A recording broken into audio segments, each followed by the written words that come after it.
Hey Denver, Ray Williams, your mortgage maestro, coming at you here. We are in the middle of home buying season. I got a very interesting email from Zillow on an infographic they produced on why you should put 20% down versus just 5% down. A lot of gross assumptions from Zillow. First and foremost, that you're going to have the 20% down immediately, therefore securing the same interest rate today as it would be down the road should you have to save that extra 15%. But let's take a step back. Let's look at this example. Got a $300,000 house. 5% down, 15K. You would carry private mortgage insurance, and this is the point behind Zillow's infographic. 20% down, well, we're going to get to that. Okay, so we got a $300,000 house. We got a monthly payment on that with 5% down with private mortgage insurance at just under $1,800 with current interest rates in the low 4% range. All right, so total interest on that loan over the life, $220,000. If you carried private mortgage insurance for 5 years, roughly, be $7,800 in PMI over that course of time.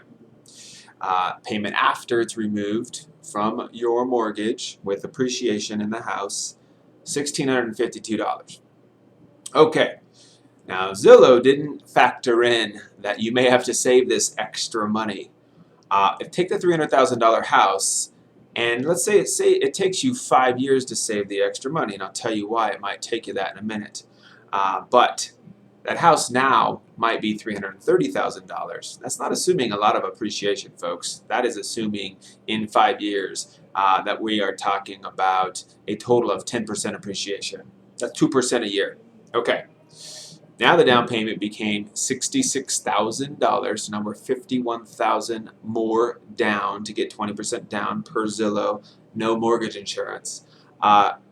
Maybe interest rates aren't in the low fours, maybe they're 5.5. All of a sudden your $264,000 loan on your $330,000 house, which is the same house that was $300,000, is costing you $1,498 in principal and interest and $1,750 in total payment. Total interest, $275,000 over the life of that loan. A whopping savings of $55,000 if you bought it at a lower rate and put less money down over time. Zillow, you are very incorrect in your infographic. Rewrite it. But let's take the income and let's figure out why might it take 5 years to save that extra money. I make ADK. I'm in the 25% tax bracket. I've got $5K a month after taxes. Let's say $4,700 a month after pre-tax deductions for things like, oh, I might want to have a 401K. I might have a little bit of insurance costs coming out of my check. Okay, now let's say I have a rent, car, small credit card, tiny little student loan.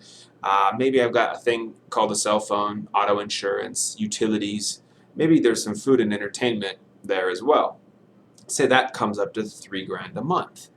All of a sudden, I have $1,700 a month to save my extra $66,000 that Zillow wants me to put down on the house in the future. Ray Williams, your mortgage maestro from Summit Mortgage, and I'm telling you, folks, don't believe the hype. You don't need to put 20% down. Don't read these infographics and get caught up into it. Talk to a mortgage professional. We're here for you.